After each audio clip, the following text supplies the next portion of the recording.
Nehemiah 2.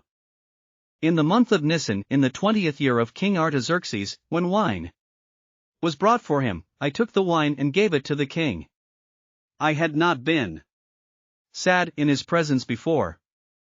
So the king asked me, "Why does your face look so sad when you are not ill?" "This can be nothing but sadness of heart." I was very much afraid. But I said to the king, "May the king live forever.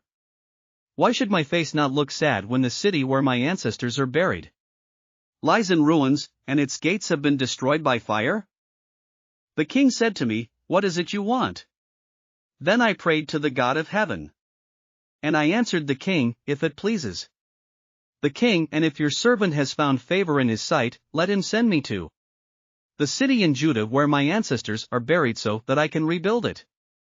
Then the king, with the queen sitting beside him, asked me, "How long will your journey take, and when will you get back?" It pleased the king to send me, so I set a time. I also said to him, "If it pleases the king, may I have letters to the governors of Trans-Euphrates, so that they will provide me safe conduct until I arrive in Judah? And may I have a letter to Asaph, keeper of the royal park, so he will give me timber to make beams for the gates of the citadel by the temple and for the city wall and for the residence I will occupy?" And because the gracious hand of my God was on me, the king granted my requests. So I went to the governors of Trans-Euphrates and gave them the king's letters. The king had also sent army officers and cavalry with me.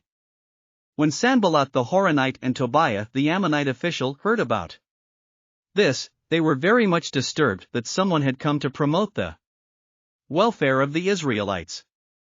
I went to Jerusalem, and after staying there 3 days, I set out during the night with a few others. I had not told anyone what my God had put in my heart to do for Jerusalem. There were no mounts with me except the one I was riding on. By night I went out through the valley gate toward the Jackal Well and the Dung Gate, examining the walls of Jerusalem, which had been broken down, and its gates, which had been destroyed by fire. Then I moved on toward the Fountain Gate and the King's Pool, but there was not enough room for my mount to get through. So I went up the valley by night, examining the wall. Finally, I turned back and re-entered through the valley gate. The officials did not know where I had gone or what I was doing, because as yet I had said nothing to the Jews or the priests or nobles or officials or any others who would be doing the work. Then I said to them, "You see the trouble we are in. Jerusalem lies in ruins, and its gates have been burned with fire. Come, let us rebuild the wall of Jerusalem, and we will no longer be in disgrace." I also told them about the gracious hand of my God on me and what the king had said to me. They replied, "Let us start rebuilding." So they began this good work.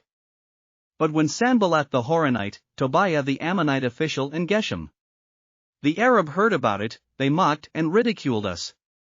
"What is this you are doing?" they asked. "Are you rebelling against the king?"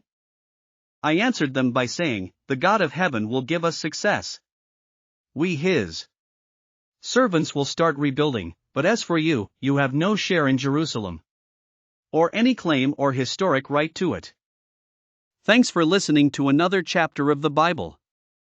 At My Faith Fuel, we believe a good coffee fuels your faith and energizes your day. Please visit myfaithfuel.com to explore our delicious coffee blends. Part of each purchase goes to training worshipers around the world. Thanks for listening.